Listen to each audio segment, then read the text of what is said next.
Ay mga kapranks, magandang umaga no.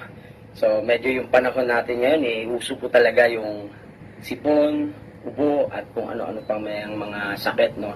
So kagabi, medyo may sipon po talaga ako at saka konting ubo. Kaya kaninang umaga bumili po ako ng ng News F. Tapos okay naman yung pakiramdam ko, medyo pinagpapawisan na po ako at nawala naman yung ubo ko, medyo lumuwag yung paghinga ko. Maganda naman yung resulta kasi medyo naginawa na yung pakiramdam ko. Medyo wala na rin yung imon. Kaya okay siya. Kung yung umaling, yung inyong simon na naman, may mali. Wait now. Ayun nga. Magaling talaga yun.